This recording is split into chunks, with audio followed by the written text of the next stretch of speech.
और इस बीच भारत में ईरानी सुप्रीम लीडर के प्रतिनिधि अब्दुल माजिद हकीम इलाही ने कहा है कि अमेरिका और इजराइल ने ईरान पर जंग थोपी।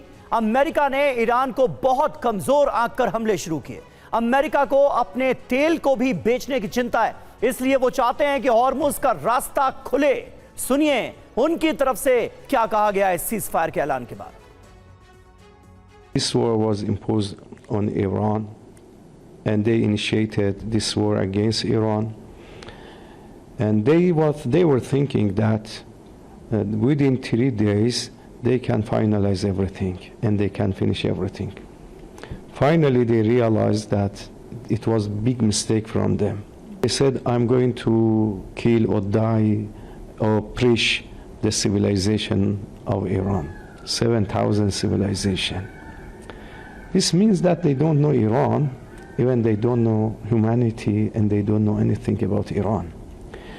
Since the beginning of this war and aggression, all Iranians are gathered in the street, and they said also, we are ready to be killed with our facilities and with our infrastructure.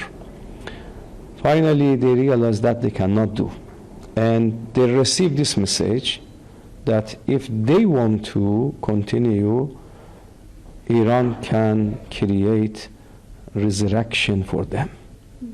And there is no need that to Strait of Hormuz to be opened, because after that there will not be more oil to pass through Strait of Hormuz. And we were serious on that. Do you know, if they attacked all our refinery, so there should not be other refinery to working. Because of that, they got the message and they stopped the war.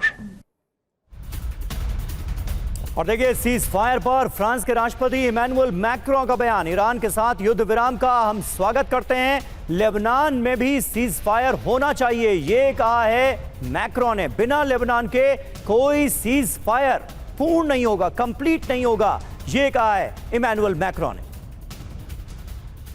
तो France की तरफ से एक तरह से Israel की तरफ से जो बयान दिया गया था, बेंजामिन नेतन्याहू की तरफ से जो बयान दिया गया था, उसमें यह कहा गया था कि लेबनान पर सीज फायर लागू नहीं होगा, यानी इजराइल लेबनान पर हमले करेगा सीज फायर के ऐलान के बाद भी। इमैनुअल मैक्रों ने दरअसल उस बयान का विरोध किया है और कहा है कि बिना लेबनान में सीज फायर के यह सीज फायर पूर्ण नहीं होगा।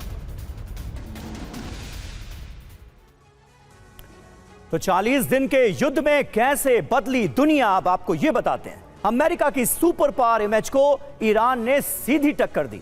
ईरान के हमले से अरब देश इजराइल के और करीब आए। अरब देशों और ईरान के बीच दुश्मनी में इजाफा हुआ है। हॉर्मुज तनाव से मध्य पूर्व में एक नया रूट बनाने की तैयारी की बात भी कही जा रही है। अरब यूरोप के बीच इजराइल बन सकता है एनर्जी हब। डोनाल्ड ट्रंप और यूरोप के नेताओं के बीच बढ़ सकती है और दूरी।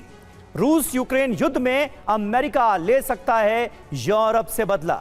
चीन का ताइवान पर और रूस का यूरोप पर आने वाले वक्त में दबाव और बढ़ेगा।